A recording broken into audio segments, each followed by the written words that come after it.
I'm going to show a guy here firing 3 different pistols. A 22, a 9mm, and a 45 ACP, all with what we all call, well, what some of us call silencers, but they're actually called suppressors. And I want to point out that when you watch a pistol being shot in the movies, I want you to notice the difference of the sound of the firing in a movie compared to a real life suppressor. And then, of course, I have a story about the suppressors. So watch this little clip, and then I have a story to tell. I love that cocksucker like a brother, and he fucked me in the ass. Notice I don't have any ears in because it's really quiet, super quiet. So listen for the sound of the action and the bolt closing, and then listen for the gunshot. Notice that. Now listen for this. It's super quiet. Action noise, listen to it slapping down range. That, see, so you can hear, I can still pretty much talk over it. And with Ear Pro on, God, it is super quiet. And again, it's fairly loud, so that's why I'm wearing Ear Pro. So, same thing, listen for the thump in the berm, listen for the action noise, the reset of the trigger, things like that. I'll try talking over it again. So, it's kind of a poof sound. It's not super loud.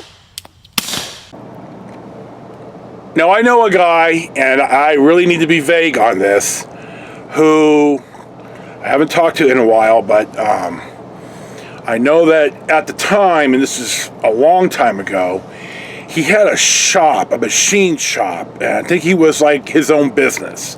He was in an independent building, I'm not going to say where, but he had a number of guns, and all of them legal.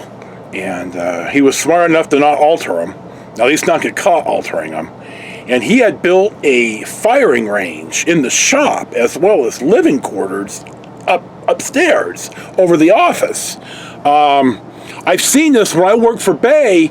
I responded to a call one Saturday afternoon in Emeryville, and the owner shows up, and he's armed. I mean, he pulls up his shirt and says, I'm armed too. I said, well, cool, let's walk in. And it wasn't a burglary, and nobody was there, but he walked me through the building. It was a huge building, 2 stories and a basement. Well, in the basement, the guy had a shooting range. And he said, yeah, Emeryville cops came over all the time, and they all shot. He said, you ever want to shoot here, just call me. Well, I wasn't a wannabe, so, no, but I've seen this. So anyway, this guy that I know, we're going to call him X. X decides, hey, I'm going to see if I can't build me a suppressor.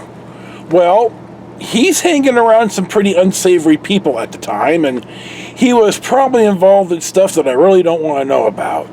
But long story short, associates of his knew that he was building and sold at least one suppressor, which is just incredibly illegal. And one of his associates, or somebody he knew, got pulled over for drunken driving and ratted out X, saying, I could turn you on to this if you show me some consideration on my drunken driving charge. So one day, as X explained it to me when I heard the story, he was walking out of a shop, 4:30, 5 o'clock in the evening, and about 4 cars rolled up with FBI agents. And they drew down on him and said, if you even breathe, we're going to empty our clips into you. Well, X wasn't armed. He wasn't stupid enough to carry on a person. Well, they have a warrant. And so X just said, please don't tear up the shop. Tell me what you want, and I'll give it to you. And he did. And they charged him with 8 counts of some type of ATF felony federal firearms violations, because it turns out one of the suppressors he sold was used in a gang murder, that the FBI was heavily involved in investigating the gang to bring a bunch of these people to justice. So X got caught up in that, and in a long story short, X has exited that. He is a felon, and he turned state's evidence against but it really wasn't important. I don't know why the suppressor was, why he even had to testify, and he really didn't know either. But he's doing a lot better now. He has certainly turned his life around. He's not on drugs. He's not involved in stupid shit. He's living a good life the last time that I talked to him. Anyway, Jesus Christ, dudes. Don't get it. If you're going to get it, if you're going to do stupid shit, don't tell anybody. But anyway, I've never seen or heard, I've never seen a suppressor used in person. But I wanted to point this out, that you hear how it is in person, and it's nothing like the goddamn movies. So that's my suppressor story for today. And thank you for watching Storytime with Joe, and enjoy your day.